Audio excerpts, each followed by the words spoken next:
Now I want to talk to you about what is the probability and what type of probability is required to study in class 12th.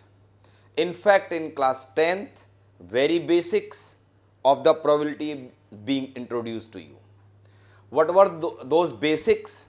The basics were that what are the chances of happening, odds in favor, odds against, how we obtain the probability, what is the getting that probability is not possible, sure event, impossible event, etc.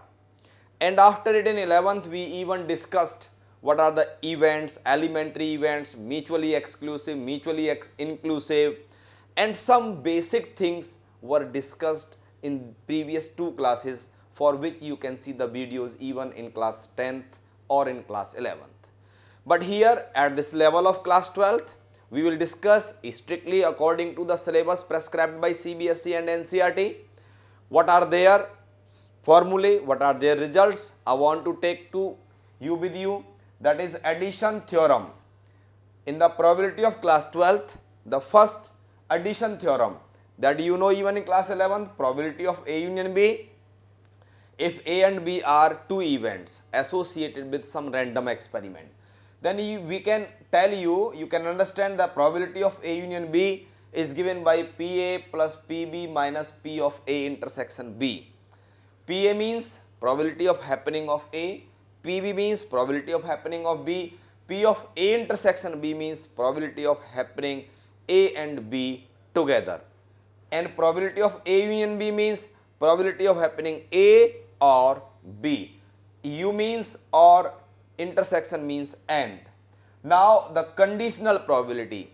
What is this conditional probability? Is probability of A by B. Meaning of A by B means, suppose there are two incidents. I can give you an example. Suppose you have two bags. In one of the bag you have 2 mangoes and 5 oranges, and in another bag you have 10 oranges and 7 mangoes, and you want to take one of the orange from the first bag or from the second bag. So here there are two events. First we will select a bag, then we will go to take one orange. So A oblique B, it means that probability of happening of A if the B has taken place. If we want to select orange from the second bag, it means that B is the event of selecting the second bag and A is the event of selecting or getting an orange from the selected bag. So probability of A by B is given by probability of A intersection B upon probability of B, whereas probability of B by A is given by probability of A intersection B upon probability of A. Now independent events.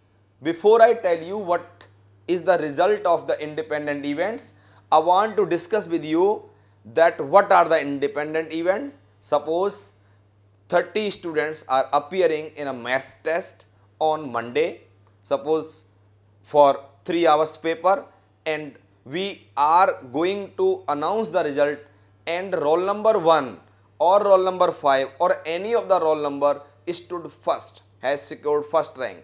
Suppose the first rank is secured by whom? First rank is secured by roll number 7. Number 1. Second thing, the next day we are conducting the test again, maybe on some different topic. It is not necessary the same boy will top.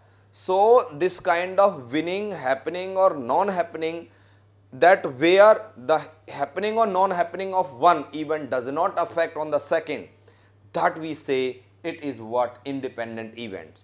And probability of A intersection B is in such independent events is given by P of A into P of B, or reciprocal of it also can be, if you find that probability of A intersection B is equal to the product of probability of A and B, then events are said to be independent, or if events are independent, then probability of A intersection B is equals to probability of A into probability of B. Now probability of A naught intersection B is probability of A naught into probability of B. Probability of A intersection B naught, it is probability of A into probability of B naught. Probability of A naught intersection B naught, it is probability of A naught into probability of B naught.